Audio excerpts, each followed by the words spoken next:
Welcome to the Journal of Biophilic Design podcast.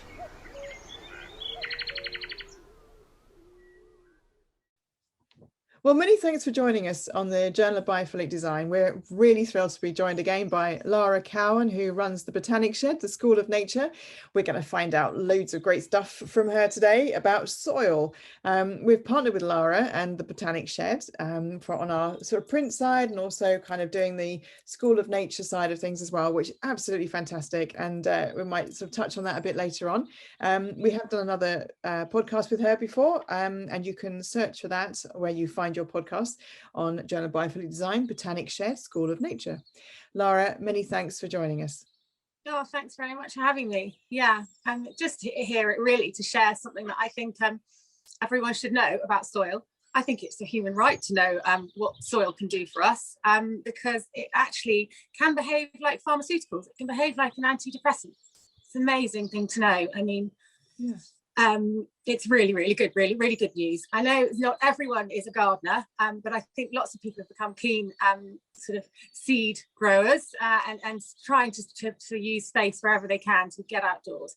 But I think if you're outdoors and you're cold, or you're thinking, oh, should I go outdoors? But you do know that outdoors there's these magic potions for you, especially so we're focusing on soil today as a natural antidepressant. You know, if you go and work with soil, and actually you don't have to work with it outdoors. You could be sort of potting your seed trays indoors, and you inhale at something that stimulates your neurons to create serotonin, which is a mood enhancer.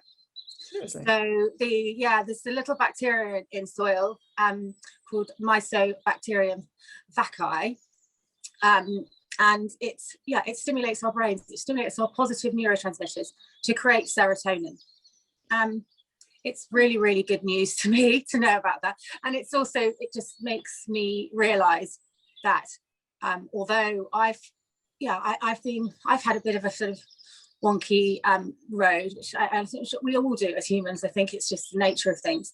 But luckily, I've just been like outdoors since I was very tiny, and I think this is like a bit of an aha moment to me. Learning the various things over the course of the last, well, when I've made time now from my other job to focus on Botanic Shed and start to research, learning things that like this, literally, that me being near soil has been my antidepressant, I think.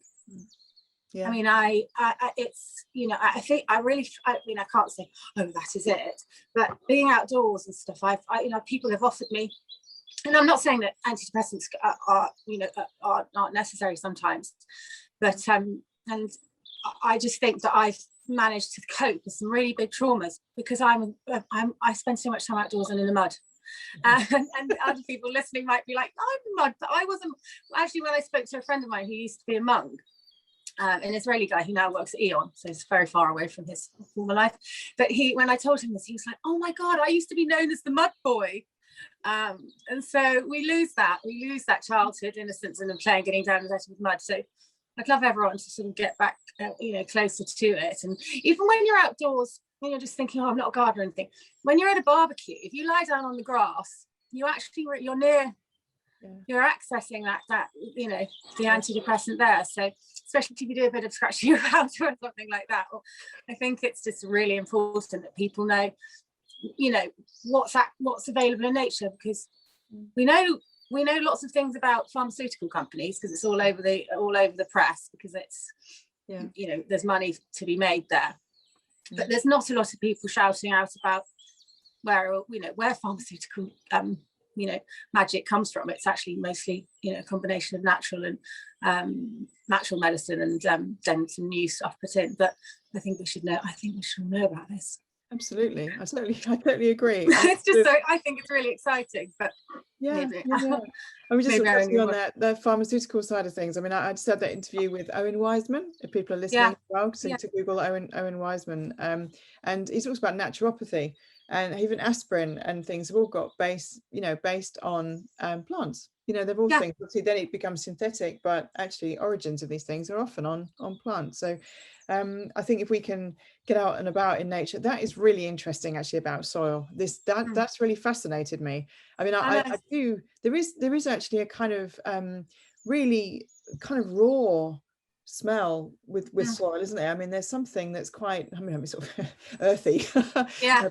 about soil. But when you're, like you're saying, when you're planting up, when you're actually getting your fingers in and your hands are all stuck in the mud and they're stuck in the soil, and the different, and there's something really quite pleasant about the texture of soil as well. So there's a sort of tactile, sensory sort of stimulus that you get when you're sticking your fingers in and planting and sort of moving the soil around, and you know, if you're using old soil as well, you're seeing all the little bugs and things, so there's an extra stimulus there, isn't there, you know? And yeah, so what would you recommend? I mean, if people are going to sort of do something over the weekend, what would you recommend them to do? This kind of I definitely got some recommendations for you, but I also love what you were just saying, and you know, the feeling of when you're actually with soil, you feel it's basically because the soil is actually communicating with you, or if it's not communicating, if you don't see it as communication unit, that the negative ions are you know, coming into your body, and they are reacting with your brain and making you feel good. So there is a relationship going on, which is incredible.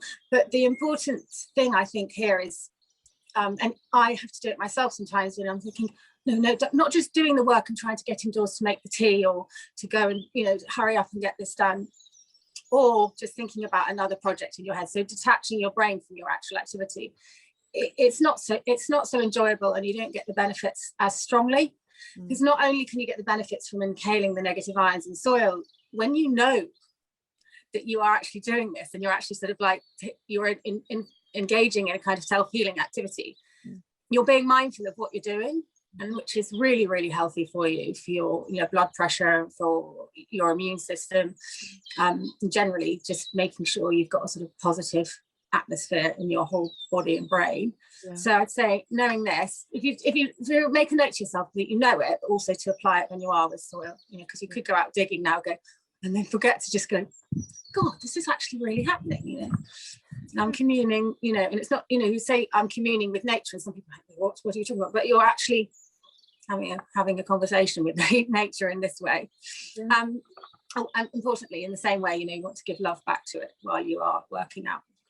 But my tip this weekend, well, it's spring equinox, spring's starting this weekend, so it's a really, really good time to go outdoors and see what's going on in the muddy patches, or depending on how clean a garden you are, depends what you've got going. But I would say pot up some broad beans in pots. I mean, I've been cutting up the end of milk cartons, if you haven't got anything, and putting a bit of compost in with some grit. Broad beans grow, they'll be out in about a week or 10 days, and they're really fun. And I've put some in now, and they're ready to plant out. So I would say it's just clean. It depends on what you've got going on. It's cleaning up and digging around in the soil and having a look, or preparing some beds for some beans or any other plants you want to put indoors now. It's a good time to grow leeks and onions and all the herbs, coriander and so on. Sweet peas, we've got loads of sweet peas growing up now.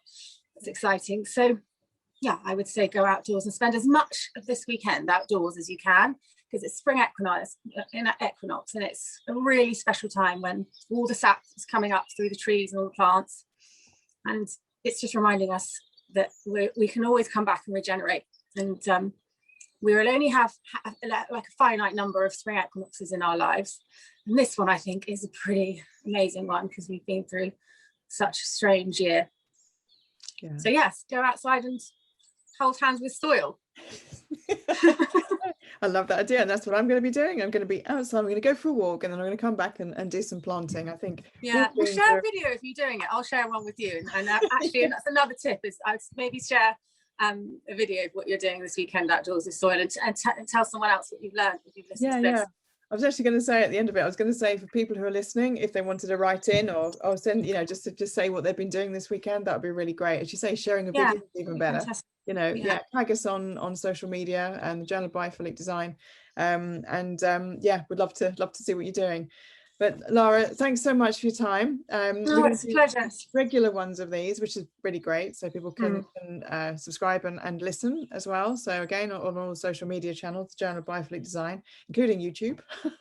And look forward to doing more things with you. We've obviously got some great partnership activity stuff that we're doing later, you know, sort of coming up. So But Lara, thanks so much, and look forward to catching up with you soon. No, it's a pleasure. I'm so pleased that we've found each other, and we've chosen to try to deliver the School of Nature message through you and all our other partners, and through the people who are watching today. Do just go out and teach everyone what you learn, and let's not let go of the bond that we've been given with nature. This during a very strange impact that nature has done to us. We've also been given something, so let's remember it. Thank you so much. Thank you for listening to the Journal of Biophilic Design podcast.